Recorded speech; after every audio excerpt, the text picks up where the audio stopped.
तो वही किसी मित्र ने आ, बोला कि भई इस पे थोड़ा-सा बातचीत होनी चाहिए। ये बुद्ध ने बोला है कि मुक्ति के 3 दरवाजे, 3 डोर्स ऑफ लिबरेशन, और वो 3 दरवाजे हैं शून्यता, अनिमित्ता, अप्राणिहिता। तो भई मैं तो ये ग्रंथ वगैरह तो पढ़ता नहीं हूँ, पर आपने पूछा है तो मैंने इनका मीनिंग थोड़ा-थोड़ा पता किया। और बहुत प्रकार के मीनिंग्स हैं। एक-एक पे जैसे शून्यता पे आपको कई ग्रंथ मिल जाएँगे। तो क्या कहना चाहते होंगे? मेरी पकड़ में जो थोड़ा-थोड़ा आया, वो मैं आपको बता रहा हूँ। और बुद्ध वैसे प्रैक्टिकल पे ही ज़्यादा उनका विश्वास था, लेकिन ये जिस तरीके से हम सोचते हैं ना, उस प्रकार का हमारा जीवन दर्शन बनता है। सोच से अ, हम बदल सकते हैं। कोई नया विचार आता है, बिल्कुल नए प्रकार का, वो विचार हमको अ, थोड़ा झकझोरता है और हमारी जो दृष्टि है ज़िंदगी को देखने की, उसको बदल सकता है। तो इस आशा से वो कुछ-कुछ चीज़ें बोलते हैं बुद्ध कि उस पे कंटेम्पलेट करो, ज़रा गहराई से विचार करो, और विचार करते कई चीज़ें बदल सकती हैं, जिस तरीके से हम देखते हैं अपने आप को, जगत को, ज़िंदगी को। तो थोड़ा-थोड़ा इनको एक्सप्लोर करने की कोशिश करते हैं। तो पहला है शून्यता। अगर हम इसको ठीक से समझ लें, तो कई चीज़ें आसान हो जाएँगी। शून्यता का मतलब है तुम्हारा सेल्फ नहीं है। जिसको तुम मैं बोलते हो, वो है ही नहीं। हम अड़े रहते हैं ना, ये विचार है, मेरा ये कहना है, ये मेरा घर है, मैं, और तब उससे जुड़ा हुआ मेरा। उससे अपनी परिभाषा बनाते हैं, उस मैं को सँभाल के रखना चाहते हैं। उस मैं की जो गरिमा है, उसको चोट ना पहुँच जाए। अ, तो अब मैं को ही अहंकार कहते हैं। लेकिन फ़िलहाल हम थोड़ा-सा कोशिश करते हैं समझने की कि मैं का मतलब क्या है? अब जैसे कोई मुझे पूछे ना कि भई तुम कौन हो? नाम-नूम नहीं, मतलब अम, कहाँ से कहाँ तक हो? कौन हो तुम? अब मैं बोलूँगा तुझे दिख नहीं रहा, ये हूँ मैं, ये जितना दिखाई दे रहा हूँ। तो एक्चुअली ये एक आभास है, ऐसा हमें लगता है। हमें जो चीज़ें लगती हैं, हम उनको ही सच मान लेते हैं। अभी हम इंफ्रारेड लाइट में जो दिखता है वो देख सकते, तो कुछ और भी दिखता, लेकिन हम उसको नहीं देख सकते। अल्ट्रावायलेट लाइट में जो दिखता है वो हम नहीं देख सकते। इंफ्रारेड में हम केवल ये जो बीच का बैंड है, जिसको विज़िबल स्पेक्ट्रम कहते हैं सूरज का, बस उसमें ये जो प्रकाश है, इसी में देख सकते हैं। बहुत लिमिटेड है हमारा विज़न। अब पता नहीं क्या-क्या है। ये तो बहुत सिंपल सा उदाहरण है, लेकिन ये अगर हम एटम्स को देख पाते, लगातार वायुमंडल से घिरे हैं, वायुमंडल हमारे अंदर जा रहा है। आप जब साँस लेते हो, वैसे भी प्रेशर डाल रहा है, बहुत ज़्यादा। अगर हम देख पाते तो हम देखते कि भई हमें हर तरफ से ये प्रेशर है इसका, वायुमंडल का, और एक नदी सी अंदर जा रही है। वायुमंडल में जो हवाएँ हैं, वो सब अंदर जाते हैं ना। ये नाइट्रोजन है, ऑक्सीजन है, ज़्यादा यही है। वैज्ञानिक लोग कहते हैं 78% नाइट्रोजन है, N2, और फिर ये ऑक्सीजन O2 21%, तब बचा 1, उसमें और गैसें हैं। हाइड्रोजन है, कार्बन डाइऑक्साइड है, मीथेन है, फ्लोरीन है, क्लोरीन, पता नहीं, ये सारी गैसें, तो सब मिला के 1 ही प्रतिशत, तो वो सब जा रहा है अंदर। और फिर बाहर निकल रहे हैं।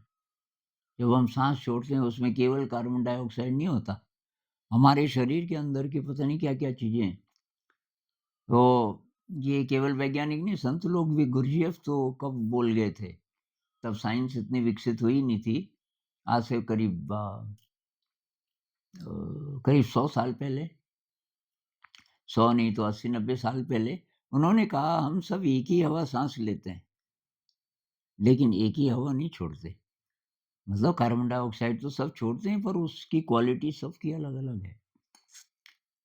तो ये नदियाँ दिखती हमें, हम तो घबरा जाते तो मैं कहाँ पे हूँ? अब ये तो हमने मोटी-मोटी बात बोली, अब अंदर देखो शरीर के अंदर तो हम देख नहीं सकते ना। वो भी अगर दिखा दिया जाए, वैसे ही एटम भी छोड़ो, ये जितना-जितना हमें दिख सकता है सारा खोल के अगर दिखा दें हमारे शरीर को, कोई मशीन ऐसी हो कि भाई डरो नहीं, मरोगे नहीं तुम, पर ये देख लो, ये है तुम्हारे अंदर। मेरे ख्याल से कई लोग बेहोश हो जाते देखते ही। अब अगर हम एटम्स को, मॉलिक्यूल्स को भी देख पाते, ये जो न्यूरोट्रांसमीटर्स हैं, हार्मोन्स हैं, ये हज़ारों, ये हमारा सर्कुलेटरी सिस्टम है, खून, ये डाइजेस्टिव सिस्टम है, क्या-क्या बना हुआ है उस खाने का जो पहले खाया था। कुछ पेट में है, कुछ आगे है, छोटी आँत में है, कुछ बड़ी आँत में है, वो सारे की शक्ल कैसी-कैसी है, वो सब अगर दिखता आपको, डेफ़िनिशन गड़बड़ाने लगती, यार मैं ये सब भी हूँ क्या? ये तो शुक्र है तो ये दिखता नहीं, मेरे को भी नहीं और दुनिया वालों को। इधर सेंट-सुंट लगा के मेकअप करके जा रहे हैं, उधर तुम्हारी मोटी आँत में, छोटी आँत में जो-जो माल है वो भी दिख रहा है और किडनी में पेशाब है वो भी दिख रहा है। तो परेशान हो जाते हैं हम तो। अब इससे भी आगे की जो चीज़ है बहुत मतलब आश्चर्यजनक, जितनी कोशिकाएँ हैं शरीर में, जितने भी बिलियंस होंगी, बहुत सारी कोशिकाएँ हैं, उनसे ज़्यादा संख्या में बैक्टीरिया हैं और वो चलाते हैं हमारे शरीर को। ये जो सर्कुलेटरी सिस्टम है और जितने भी डाइजेस्टिव सिस्टम है, जितने भी सिस्टम हैं, वो अकेले नहीं, उन सब का जो काम है, वो ये लोग करते हैं, बैक्टीरिया। और ख़ासकर आपका जो ये जीआई ट्रैक है, डाइजेस्टिव सिस्टम है, उसमें तो सबसे ज़्यादा। तो हम हैरान हो जाते हैं। तो हम हैं, ये है क्योंकि ग्रेविटी है, ग्रेविटी बहुत कम हो जाए, हम उड़ने लग जाएँ, तो प्रॉब्लम होगी ना। क्योंकि सूरज और पृथ्वी के बीच में गुरुत्वाकर्षण है, क्योंकि सूरज की रोशनी लगातार मिल रही है, क्योंकि ये सारा ब्रह्मांड ठीक ढंग से चल रहा है। नहीं तो ये इसको आप बोल ही नहीं सकते कि ये मैं हूँ। तो एक तो बुद्ध कहते हैं इस पे अगर आप कंटेम्पलेट करोगे कि यार ये सारा इल्यूज़न है, भ्रम है, ये मैं नहीं हूँ। तो वेदांत वाले बोलते हैं कि न तुम शरीर हो, न तुम मन हो और ये जो तुम्हें दिखाई दे रहा है, ये सब भ्रम है, ये रियलिटी नहीं है। और तो तुम कौन हो? तुम विशुद्ध चेतना हो, जो कभी बदलती नहीं है, जो अनादि है, जो अनंत है। वैज्ञानिक कहते हैं उसमें फ्लो है, कोई स्टैटिक नहीं है। वो लगातार उसमें प्रवाह है, चेतना में भी। तो एक ही जैसी चेतना हर समय नहीं है, उसमें भी प्रवाह है। कृष्णमूर्ति जी भी बोलते थे कि kind of movement in emptiness, किसी तरीके का वो हैं हम। वो हैं और ये इस जगत में रहने के लिए ये सूटेबल है, जो दिख रहा है। लेकिन आपको ये समझना चाहिए कि ये इतना ही नहीं है, ये सबसे जुड़ा हुआ है। तब हम कैसे बोल सकते हैं कि ये मेरा और बस इतना ही। मतलब ड्रामा कर लो, काम चला लो, अपना मकान बना लो, ये कर लो, वो कर लो, वो कर लो, लेकिन याद रखो कि ये नहीं हो तुम कुछ और हो और ये बहुत कम टाइम का ड्रामा है। ड्रामा का आखिरी सीन खत्म हुआ फिर याद आता है। जैसे रामलीला में होता है ना कि आज रावण मरेगा, तो घनश्याम जी को रावण बना दिया। अब मर गया साहब रावण, तो सच में थोड़ी मर गया। उसके बाद तो उसकी पत्नी आती, चलो जी हो गया ये, आपका रोल तो हो गया ना, अब चलो घर चलते हैं। तो वो रोल था। ऐसे ही ये ज़िंदगी एक प्रकार का रोल है, तब ये और क्लियर हो जाएगा अगर हम शून्यता पे कंटेम्पलेट करेंगे। अब अनिमित्ता क्या है? अनिमित्ता का मतलब है कि आप उसको उसकी कोई डेफ़िनिशन नहीं बना सकते कि ये है। जैसे ये है ना, अब ये नाम रख दिया आनंद, कि भई कौन-सा है? मतलब उस आनंद किसको आप बोल रहे हो, उसका चिन्ह क्या है? जैसे फ़ोटो देते हैं ना, अब मान लीजिए आपको किसी से प्यार हो जाए, अगर आप पुरुष हैं, किसी लड़की से प्यार हो जाए, बहुत सुंदर, वो जो सुंदर है, इस समय जो आपको दिख रही है, क्योंकि आपकी आँखें ऐसी हैं, कोई दूसरा जीव होता उसको कुछ और दिखता। अब वो सुंदर अभी है ना, एक प्रकार की वो है ना, वो वीडियो बनाते हैं जैसे सनसेट, कैमरा लगा दिया, 1.5 घंटे में जो सनसेट हुआ उसको स्क्वीज़ करके आपने 1 मिनट का, ऐसा कुछ है ना, तो बड़ी तेज़ी से दिखते हैं। वो बादल रंगीन हो रहे हैं, इधर-उधर जा रहे हैं वगैरह, ये अंधेरा हो गया, 1 ही मिनट में। ऐसा अगर हमारा कोई करे, बचपन से लेके डेथ तक जो बदलाव आते हैं, कोई ऐसा कैमरा हो कि रोज़ कुछ-कुछ पल एक ही जगह आदमी बैठा है, उसको वही कपड़े पहना दो और फिर धीरे-धीरे, धीरे-धीरे उसके चेहरे पे फ़ोकस कर लो, काफ़ी है। तो अचानक बदलता हुआ दिखेगा। अभी ये है, ऐसी जिस लड़की से आपको प्यार है, उसका दिखा दें। चलो बचपन का नहीं, अभी से लेके आगे क्या होने वाला है, 10 साल बाद, 20 साल बाद, 25 साल बाद, 30 साल बाद, जब तक वो ज़िंदा है, एकदम जो सुंदर चेहरा था, उसपे धीरे-धीरे, धीरे-धीरे, धीरे-धीरे फिर झुर्रियाँ आने लगती हैं, फिर दाँत गिरने लगते हैं, फिर और फिर बढ़िया। ये फ़िल्मी एक्ट्रेसेस को देखो, जवानी की जो तस्वीरें हैं, जवानी के जो फ़िल्में हैं, उसको कंपेयर करो जो अभी भी रोल कर रहे हैं कोई-कोई, तो किसको बोलोगे कि ये इसका चिन्ह है? मतलब ये ये है ये। किसी चीज़ से रिप्रेज़ेंट नहीं कर सकते आप, क्योंकि ये तो लगातार एक प्रवाह है। अब आया अप्राणिहिता।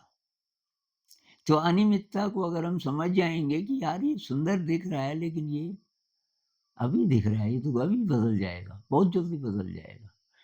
तो ये अगर हम समझ गए कि भई मेरी कोई आइडेंटिटी नहीं है, किसी की भी नहीं, कोई सेल्फ नहीं है और उसकी अ, उसका कोई ऐसा ऐसा रूप नहीं है जो स्टेबल हो, सब चलायमान है, तो तब अप्राणिहिता अपने आप हो जाएगा। अप्राणिहिता का मतलब, जिसको कबीर साहब कहते हैं ना कि जगत से कोई नाता नहीं। सभी संत लोग कहते हैं, जब तक नाता जगत से तब तक भक्ति न होए। कुछ लोग इसका अर्थ ये समझ लेते हैं कि भाई सब छोड़-छाड़ के चले जाओ, रिस्पॉन्सिबिलिटी जब कुछ है ही नहीं। ये नहीं, ये तो ये भी जीना पड़ेगा। लेकिन जगत से साइकोलॉजिकली कोई नाता नहीं है।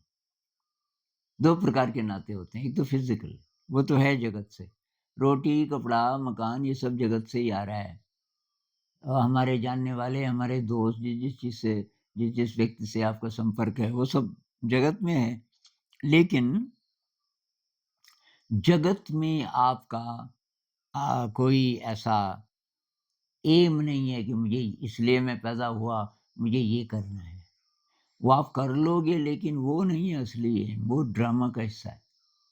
जैसे आपने रोल कर लिया रावण का या राम का या किसी का, आपको पता है ये रोल है, वहाँ आप वैसा ही कर लेते हैं।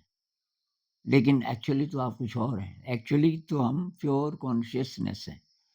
तो कोई वर्ल्डली डिज़ायर, कोई तृष्णा ना हो। बुद्ध कहते हैं ना, तृष्णा रूट है सफ़रिंग का। अगर आप सारे काम ऐसा करो, ऐसे करो बहुत अच्छी तरीके से, लेकिन ड्रामा है, उसके साथ कोई ऐसी वैल्यू ना जोड़ो, वाह जी वाह! अच्छा काम हुआ मैंने किया, तब आप नहीं जोड़ोगे। एक तो मैंने किया, मैं की परिभाषा ही अब आपकी कुछ और हो गई। ये है ही नहीं, इतना-इतना मैं। ये तो एक वाहन है, एक व्हीकल है, एक ड्रामा का मेकअप है एक तरीके से। तो ये कंटेम्पलेशन के लिए चीज़ें हैं। अब कई लोग ध्यान में बैठते हैं ना, ध्यान ठीक है, आप बैठ जा रहे हो, 1 घंटा भी बैठ जा रहे हो, लेकिन जगत से नाता है। तो कई लोग तो करते ही इसीलिए हैं ध्यान या पूजा या जो भी कि तब ये मिलेगा, परीक्षा में पास हो जाएँगे, उससे शादी हो जाएगी या मेरी बेटी की जॉब लग जाएगी या बेटे की शादी हो जाएगी वहाँ से, उस जगह से इत्यादि। सब वर्ल्डली डिज़ायर्स। तो ध्यान आपका सफल कैसे होगा? ध्यान सफल नहीं होगा। ये जगत से साइकोलॉजिकली नाता नहीं, तो ये प्रिपरेशन है। अ, कहीं है भी किसी-किसी ग्रंथ में शायद कि पहले ये आता है, ध्यान करने से पहले थोड़ा-सा फ़िलॉसफ़ी फ़िलॉसफ़ी केवल शाब्दिक नहीं, उसका मीनिंग समझना है गहराई से। तो तब आपका मन तैयार हो जाएगा कि यार जब ये सब है, मैं विशुद्ध चेतना हूँ, पता कैसे चले? कोई स्पर्श तो मिले, कि भई स्पर्श तब मिलेगा जब आप थोड़ा ध्यान भी करोगे। क्योंकि एक लेवल पे तो आपने समझ ली ये बात, लेकिन उसका जो एक्सपीरियंस लेना है कॉन्शियसनेस का, तो उसके लिए थोड़ा ब्रेन को ऑर्डर करना पड़ेगा। तो आज की भाषा में न्यूरोलॉजी की भाषा में हम कहेंगे कि न्यूरॉन्स के नए नेटवर्क्स बनाने पड़ेंगे आपको ब्रेन में और तो तब आपको मेडिटेशन करना पड़ेगा उसके लिए। अब जो भक्ति वाले हैं उसमें भी वही है, आपका मन पूरा उसमें लग गया, डिज़ायर नहीं कोई, डिज़ायर नहीं। अगर कामना है, अब ये करोड़ों-करोड़ों लोग जाते हैं ना अ, धार्मिक स्थलों पे कुछ माँगने के लिए, वो नहीं है, वो भक्ति नहीं है। अब आप मतलब दुनिया आपके लिए महत्वपूर्ण है तो आप समझे नहीं। अप्राणिहिता को नहीं समझे, अनिमित्ता को नहीं समझे, शून्यता को नहीं समझे। अगर ये आप समझ जाते, तब केवल काम चलाने के लिए। अब ये नहीं कि आप लेज़ी हो जाओगे, शायद आप अब और ज़्यादा एक्टिव हो जाओगे, जैसे ड्रामा में हम होते हैं। भई वैसे तो मैं कैसे भी चलूँ, यहाँ से मुझे किचन जाना है, लेकिन ड्रामा में जब आप चलते हो, तो उस पात्र के हिसाब से चलते हो। अब रावण चलेगा तो रावण, रावण की तरह चलेगा। एकदम मतलब लगे कि ये भई बहुत ज़्यादा बलशाली कोई है और सीता चलेगी तो और ढंग से चलेगी।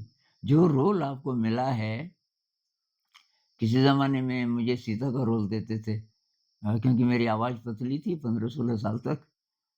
तो जब मैं शायद 13-14 का हो गया, तो मुझे रोल मिलने लगा सीता का। अ, तो रोल है, पूरी ज़िंदगी रोल है और उसको एन्जॉय करो, नाटक में तो मज़ा आता है ना। इसका मज़ा हम तभी ले सकते हैं जब ये समझ आ जाए, शून्यता, अनिमित्ता समझ आ जाए, तो अप्राणिहिता मतलब जगत से नाता नहीं, ये अपने आप हो जाएगा। तो अब आपने पूछा है, तो वही मुझे जो-जो समझ आया, वो मैंने बताया, अब आप और भी एक्सप्लोर कर सकते हैं। शास्त्रीय चर्चा के लिए नहीं, मतलब कि मेरे को ये पता चल गया, शून्यता का क्या मतलब है। तो पता चल गया तो अब ज़िंदगी बदली? वैसी दृष्टि हुई कि नहीं हुई? कि अभी भी लालच है? असली बात ये है कि ये सारी चीज़ें हमारी दृष्टि को और ज़्यादा अ अ, सही करें। हमारी जो ये अभीप्सा है जानने की, उस विराट को जानने की, तो वो और बढ़े और हमारे विकार दूर हों, तब तो बात है। नमस्कार।